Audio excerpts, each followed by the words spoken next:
What's up, guys? Matt and Casey here for another one. We're excited about our upcoming stuff, man. We have some cool things in the works, and we're gonna share them with you guys today. Well, let's get started then.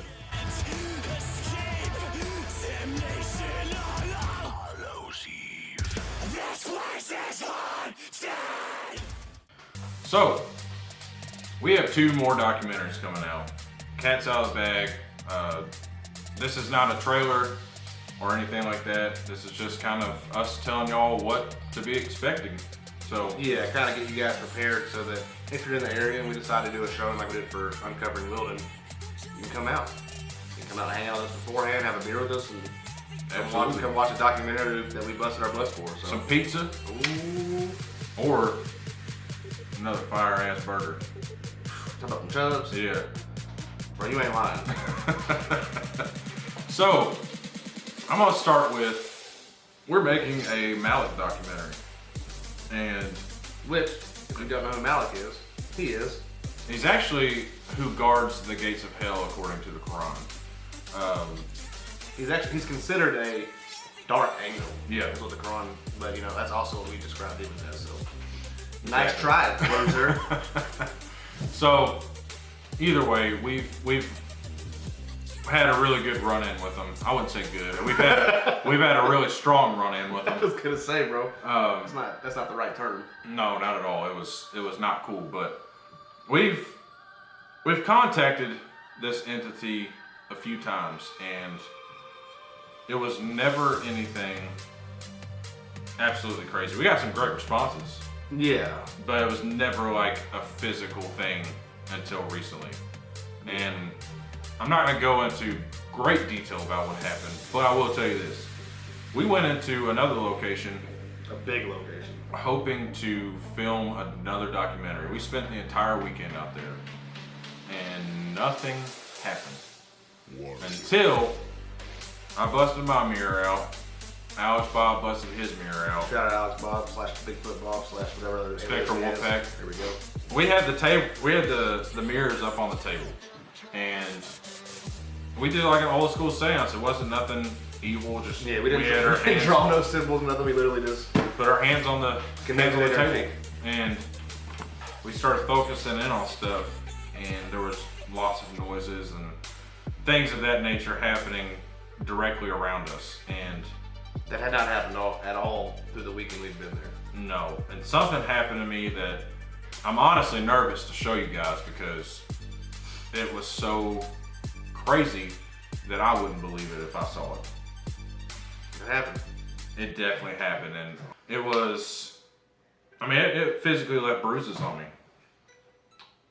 Yeah, it definitely, it's something that I think about, I mean, quite frequently. It was probably the scariest thing I've ever dealt with. Yeah, it was very real. It was very very crazy because I still think about it daily. And that first week of coming back from that, my emotions were just crazy. Like I snapped off on everybody that I care about. He didn't snap on me. I didn't, but I snapped off on a lot of people, and I couldn't control my emotions, and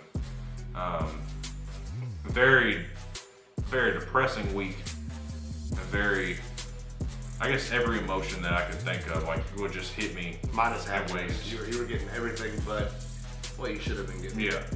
And it was definitely a scary moment, I think, for everybody that's involved with RT. I don't know so much if your wife knew what was going on.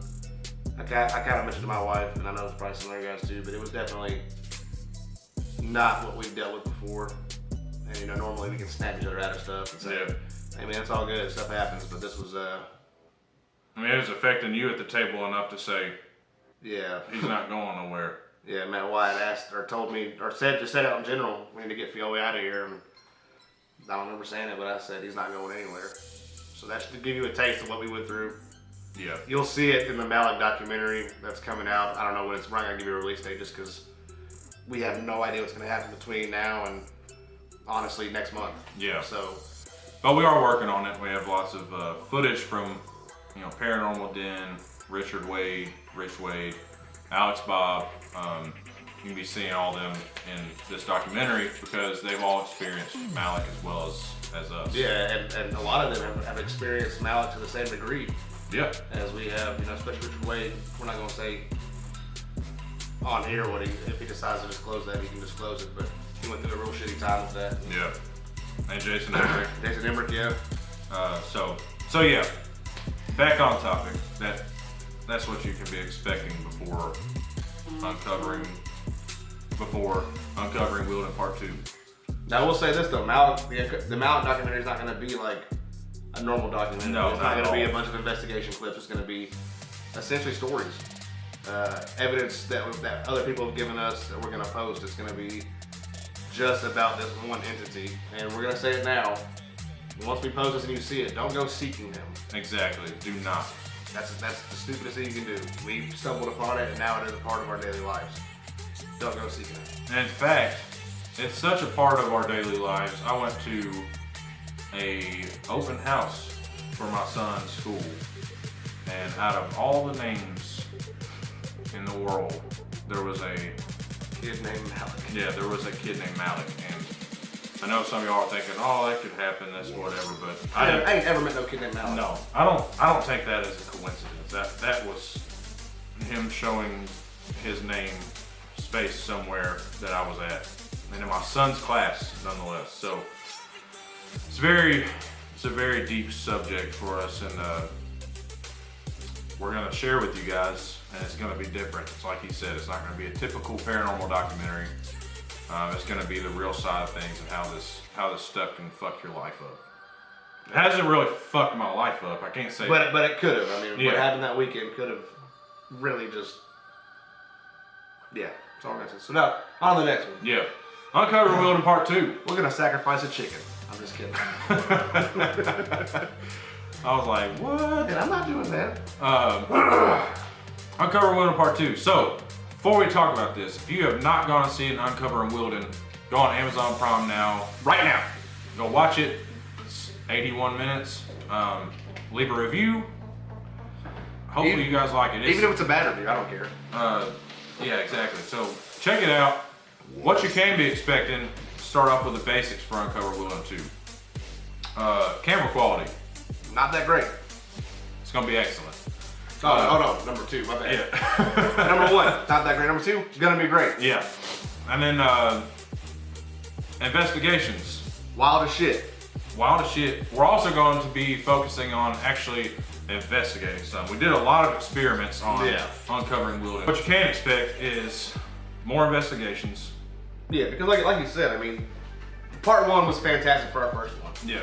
I'm gonna say it's fantastic. You might not like it, but I thought it was great for a bunch of dudes that really had no experience filming a full-length documentary. And shout out to our boy Matt Fioli, who spent hours upon countless hours at this computer over here. You can't see it obviously, editing and learning how to edit, and it's amazing how much you've learned over the 2 years. Yeah. Because you started off with like just a real basic program, and now you kind of got to where you've got a better program, but you're still doing stuff. And I know we've talked about this year getting like the top of the top. top programs, just because. So I've updated my whole computer and everything to be able to handle all this editing. So, and it was not something I went to school for either. It was. No, you had no experience. Yeah, I went. Literally. We went to Buchanan House, and then we're sitting down there, me and Matt Wyatt, we're like, we gotta figure out how to make this a video. And I was like, okay, and I start, researching things, and I made a little shitty ass video. It's on our YouTube. You can go watch it now. But First video. Yeah, and I mean it was basic, but from then on I was able to edit, and then I ended up downloading a program, actually buying a program, and it got better, and I started learning more and more stuff about it. But so now we have the tools, the camera quality, the editing. We start really putting some stuff together, and like you said, we don't come from filmmaking or. None of us are actors. No. I mean, we literally all have like blue collar jobs. Matt and I work together as mechanics. Wyatt is a handyman, does floors, remodels houses. Ben puts in doors and windows, and Wes is a tattoo artist. Like, we all have full-time jobs. We all have families. So like, it's very tough sometimes to get everybody together all the time. Yeah.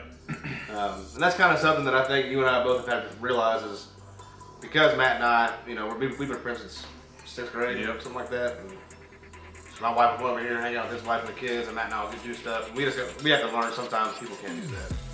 And that's kind of kind of where we're at with Uncover Learning too, is we understand that not everyone can put in the same amount of work, but they're still doing their part. So it's gonna be a little bit, I think, more well put together this time. We're gonna have some guests on there. Lindsay and Donnie from Weird Weekends and their crew. We're hoping to get some more. I'm not gonna go ahead and shout out names, but we have some things in the works as far as that goes. Some people y'all probably know. Zach Bagans. Nick Groff. Just some real small time. Yeah. No, but seriously, it's gonna be, you know, maybe a final chapter as far as the Wilden documentaries go, but we never know with Wilden because that place always just blows our minds with like new shit. Like every time we go. Well, you know, we went like 3 times, and we kind of, at the end of it, we were like, well, last time we were going to Wilden Manor.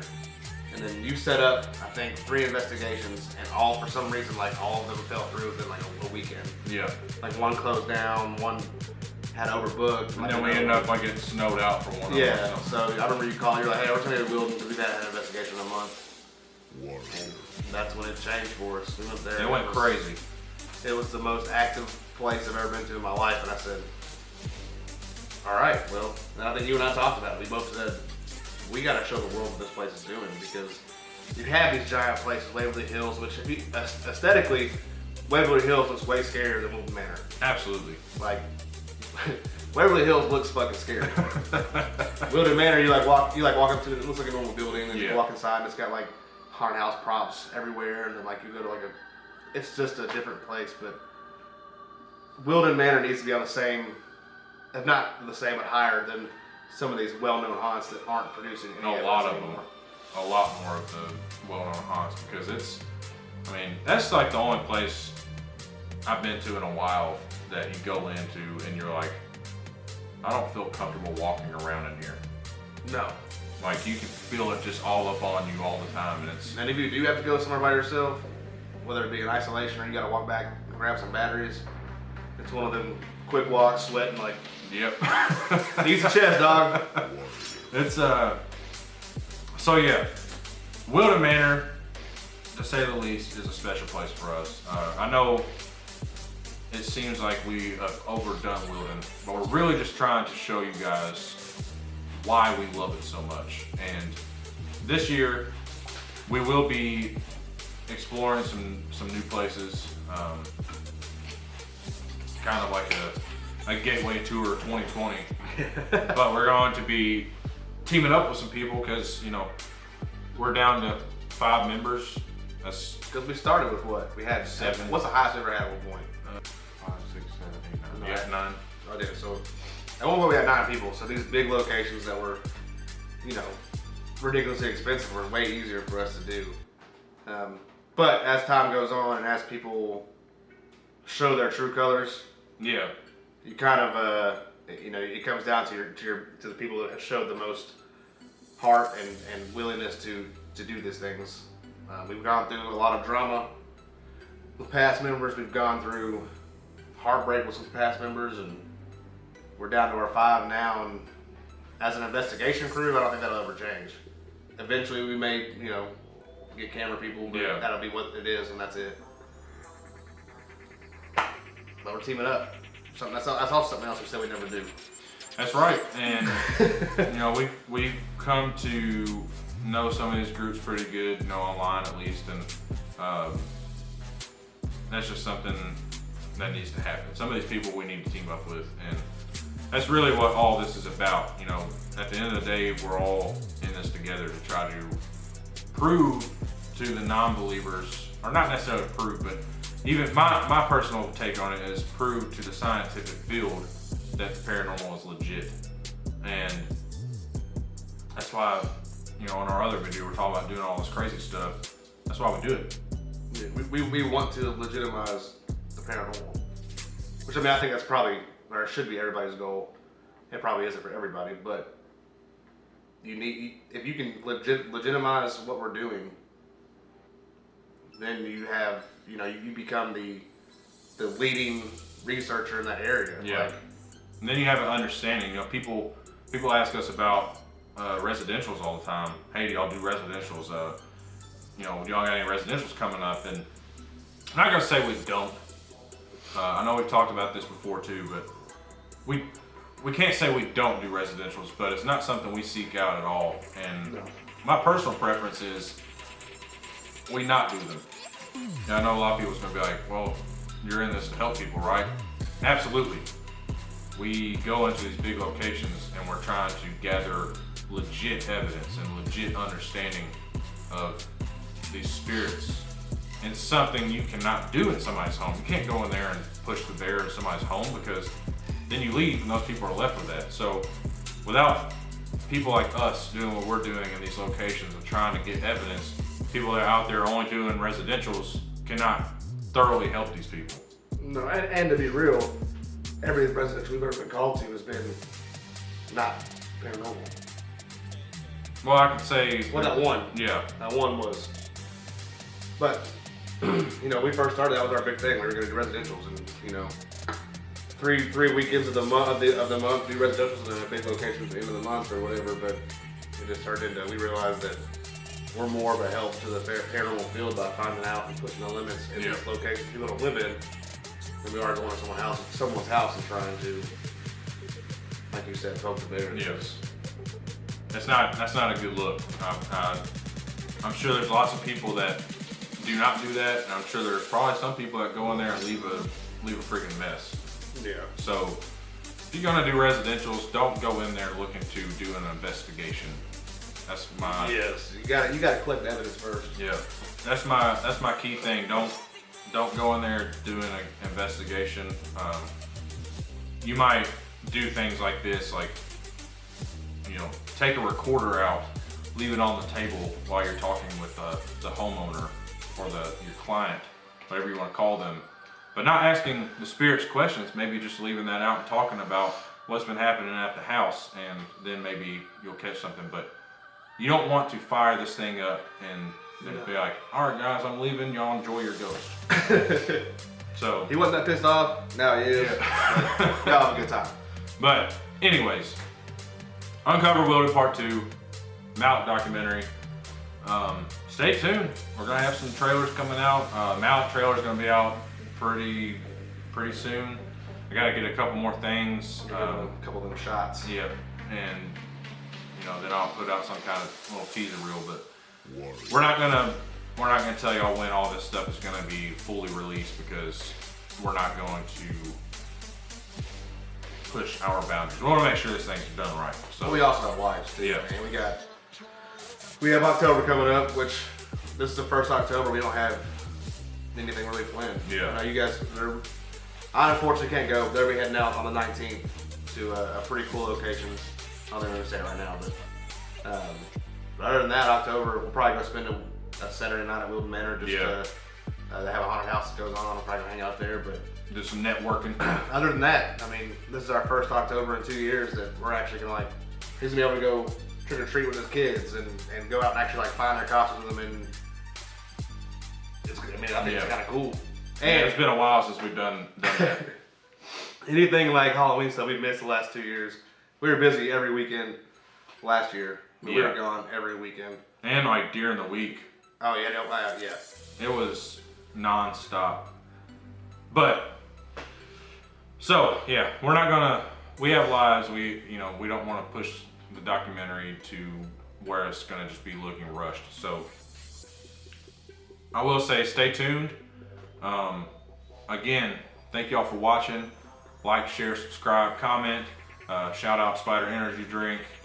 Thank you guys. Love y'all. And See ya, folks. stay tuned for the next one.